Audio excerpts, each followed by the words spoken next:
Good afternoon, students.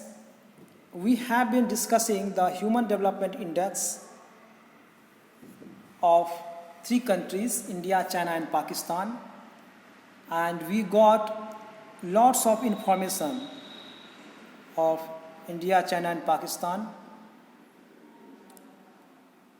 Now we can see the world map representing Human Development Index categories based on 2018 data published in 2019. I have taken this from the Wikipedia. Now, here you can see that different regions of the world having different range, different values of the or different level of the human development. हम लोग यहाँ पे देख सकते हैं कि very high जो है आपको means SDI value from 0.800 to 1, it is very high. Now this is the area and it is the America, Canada, and here we can see the portion of South America, Australia, and here Russia and some European countries are there. Here some Middle East countries are there.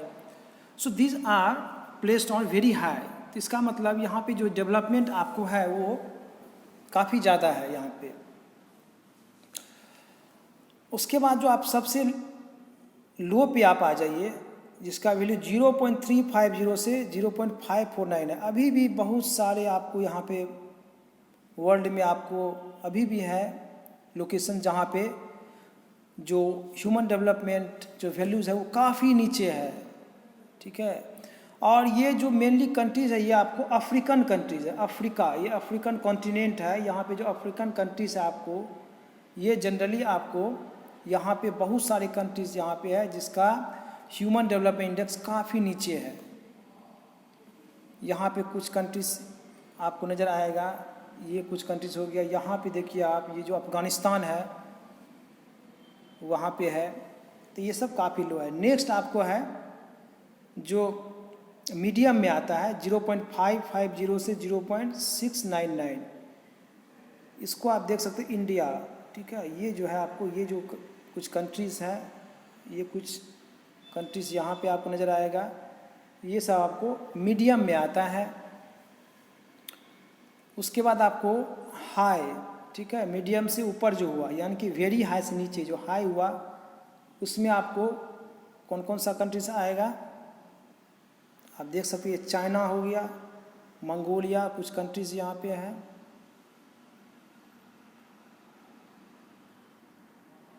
यहाँ पे Chinese Mongolia है. यहाँ पे कुछ countries है Africa में. European कुछ countries है. यहाँ पे साउथ अमेरिकन कंट्रीज़ है.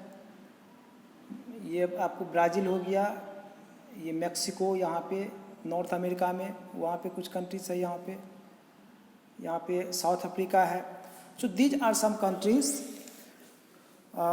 Where human development index value is high. So now this is all about the ideas of the world where different human development values lies, and from here we can indicate the development of human being, development of the countries. ये world map से हम लोग देख सकते हैं कौन सा part जो है ज़्यादा डेवलप्ड है, कौन सा कम डेवलप्ड है. इससे आपको पता चल सकता है.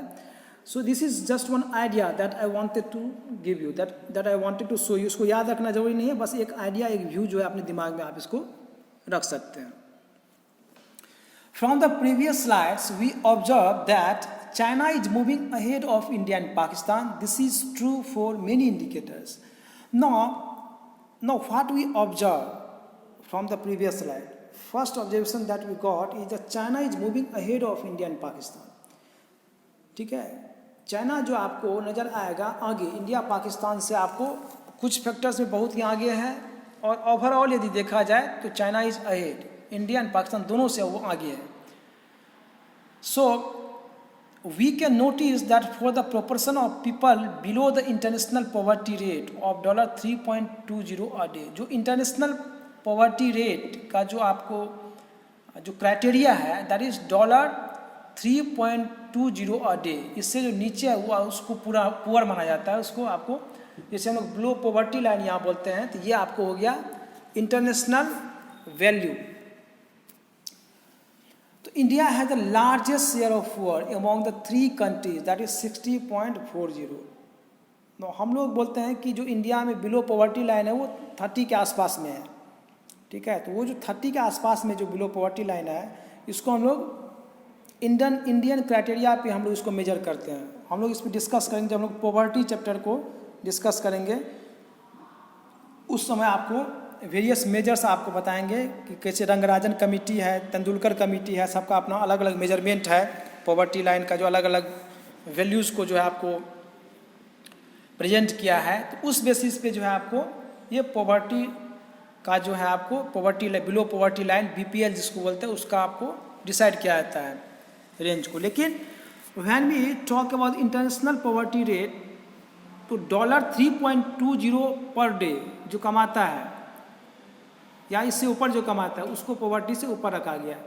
तो यहाँ पे आप देखिए कि in India it is 60.4%. So this is this is very big values. It is not a small values. So it is matter of concern, and therefore India is the largest. India having largest share of the poverty among these 3 countries, India, China, and Pakistan.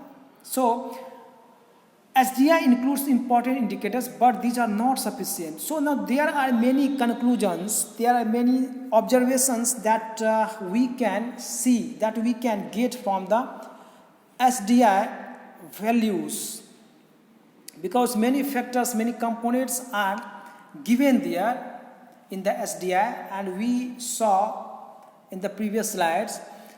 So we can get many conclusions. So now one thing that we should concern, that we should emphasize here is that SDI includes important indicators, but these are not sufficient. We have seen so many factors in the SDI on the basis of which the rank is given, on the basis of which the size of SDI is given, magnitude of SDI is decided, but it is not sufficient. There are many points, there are many indicators which are left out while calculating the SDI.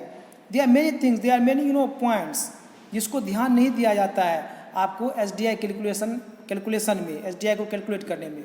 तो ये इसका drawback है. तो चलिए हम लोग देखते हैं क्या क्या चीज़ को SDI जो इग्नोर किया है अभी तक.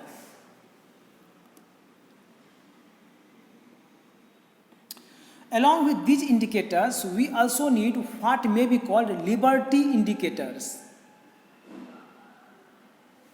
Now, actually, this term is taken from the NCERT and it is given there. Therefore, इसको आपको याद रखना कि liberty indicators आखिर क्या होता है. इसको इग्नोर नहीं करना है, इसको भी आपको याद रखना है कि liberty indicators क्या होता है. So, along with these indicators, we also need what may be called liberty indicators. And this indicator measures the extent of democratic participation in social and political decision making. यानी कि जो liberty indicators जो है, यानी कि liberty से related जो indicators है उसको SDI जो है इंक्लूड नहीं करता है. नो, आप जो है केवल ह्यूमन डेवलपमेंट में आप उस फैक्टर्स को ले रहे हैं जो फिजिकल फैक्टर्स है, जैसे इनकम कितना हो रहा है, ठीक है, उसका एजुकेशन कितना है आदमी का, ये सब कुछ को आप देख रहे हैं, उस सबको आप मेजर कर रहे हैं. लेकिन जो लिबर्टी इंडिकेटर्स है, जो लिबर्टी से रिलेटेड है, जो डेमोक्रेटिक वैल्यू से रिलेटेड है, उसको SDI में इंक्लूड नहीं किया जाता है. क्योंकि यदि आपके पास आज़ादी नहीं है, आपके पास फ्रीडम नहीं है, और आप चाहे कुछ भी मक्खन खाएं, चाहे आप कुछ भी खाएं, मिठाई आप दिन रात खा रहे हैं, आपके पास काफ़ी इनकम है, सब कुछ आपके पास में है, लेकिन यदि आपका फ्रीडम नहीं है, आपको कहीं लगता है कि नहीं, आप एक अपने आप को जो है घुटन सा महसूस करते हैं, अपने आप को जो आप कैद सा महसूस करते हैं, कैदी जैसा फील करते हैं, तो फिर वो सब बेकार है. तो इसीलिए यहाँ पे बोला गया है कि लिबर्टी इंडिकेटर्स को भी इंक्लूड करना चाहिए, उसका भी वैल्यू को आपको इंक्लूड करना चाहिए SDI कैलकुलेशन में. So this indicator measures the extent of democratic participation in social and political decision making, यानी कि जो डेमोक्रेटिक पार्टिसिपेशन है, जिसको हम लोग हिंदी में प्रजातंत्र बोलते हैं, डेमोक्रेसी। आपको मालूम है कि इंडिया जो है एक डेमोक्रेटिक कंट्री है, और ये डेमोक्रेटिक कंट्री जो आपको लार्जेस्ट है, इंडिया सबसे बड़ा डेमोक्रेटिक कंट्री है। यहाँ पे जो आपको डिसीजन जो होता है, जो इकोनॉमिक डिसीजन हो चाहे पॉलिटिकल डिसीजन, जो कुछ भी होता है वो उसमें आपको आदमी के द्वारा लिया जाता है। हम लोग रिप्रेजेंट करते हैं, हम लोग चुनते हैं, ठीक है। हम लोग जो डिसीजन मेकर्स होता है उसको हम लोग सेलेक्ट करते हैं।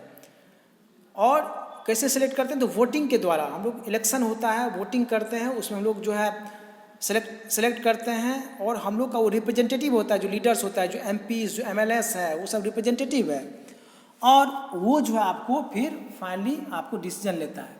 तो ये बोला जाता है कि जो कितना हद तक, किस हद तक जो डेमोक्रेटिक पार्टिसिपेशन है in social and political decision making में, उसको लिया जाता है।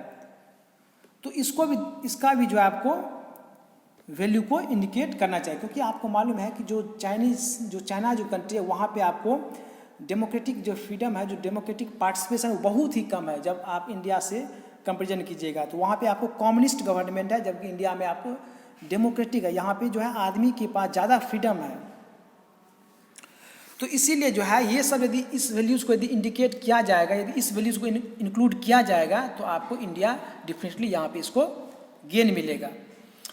Now some liberty indicators like, अब क्या क्या लिबर्टी इंडिकेटर्स हो सकता है? Measures of the extent of constitutional protection given to rights of citizens, ठीक है।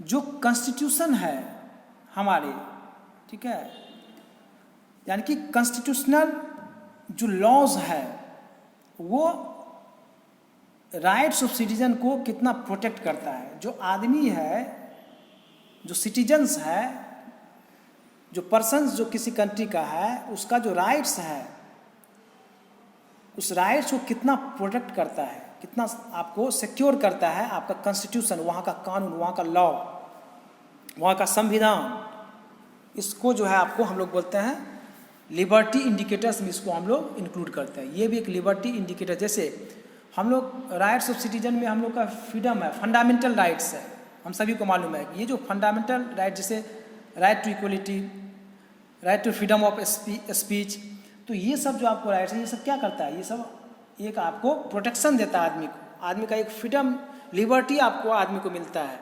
आदमी अपना व्यू को रख सकता है, बोल सकता है।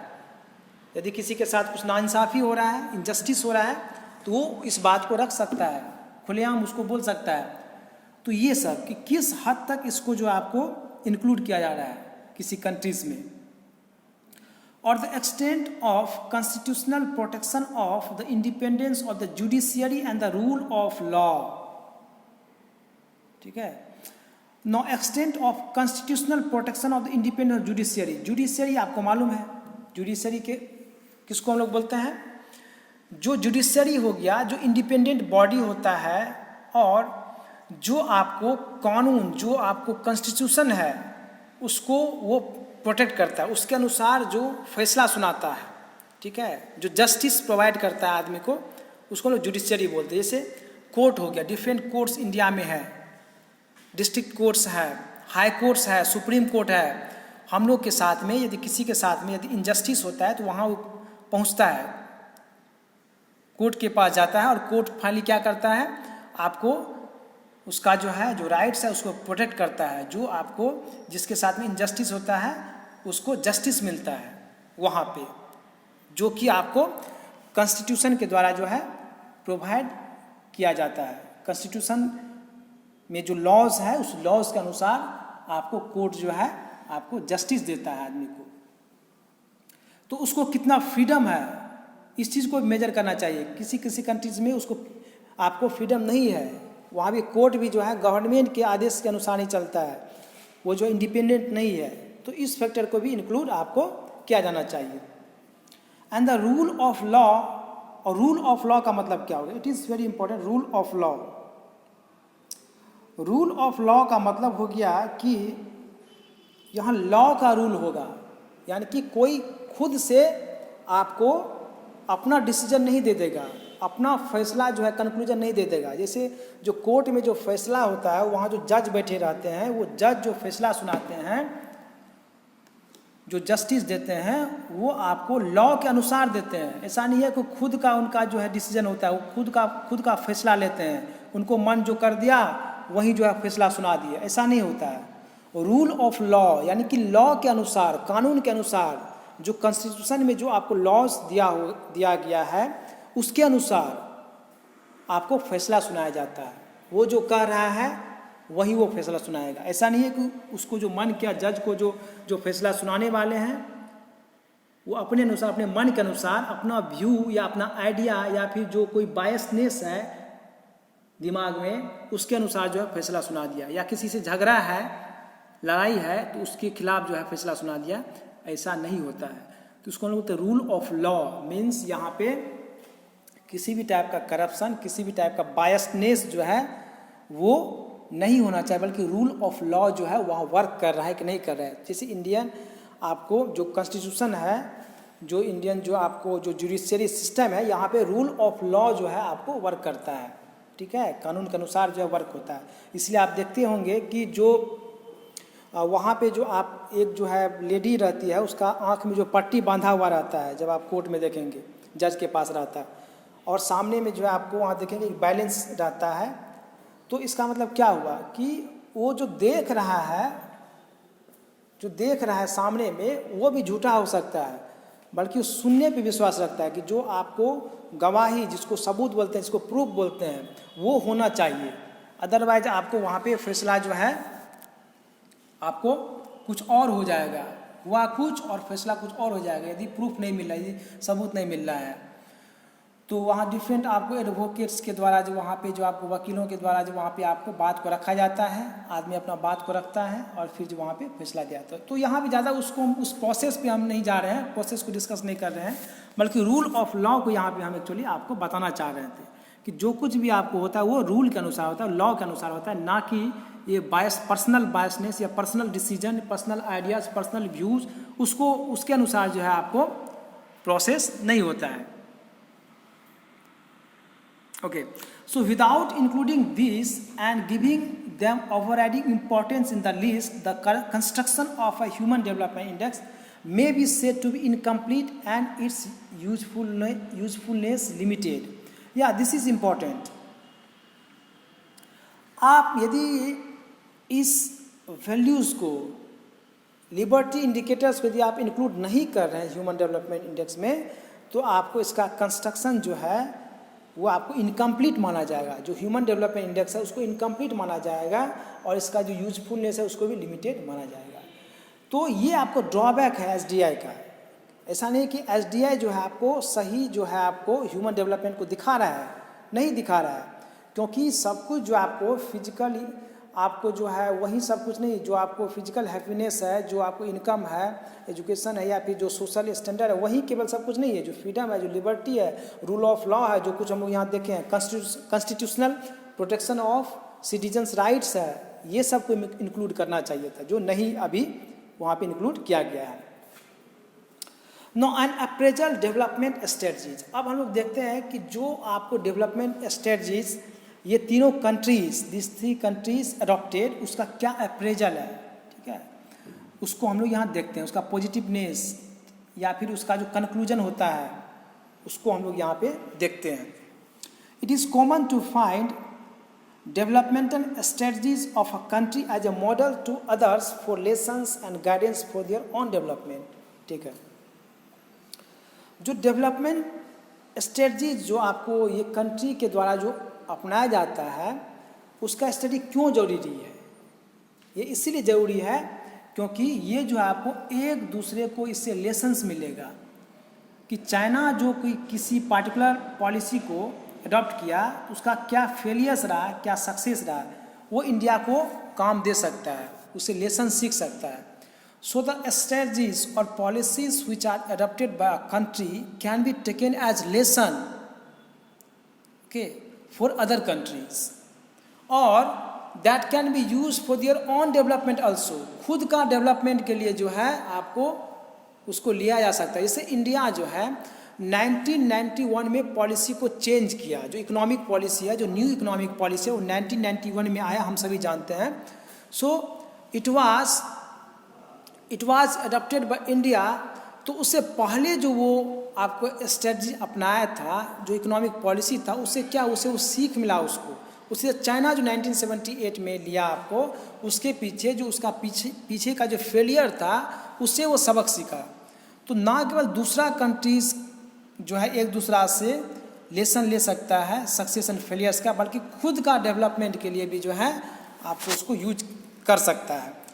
So now this is all about of today's class. There are many more things, and one more class we will take for the completion of this unit and this chapter. This is all about today's class. Thank you.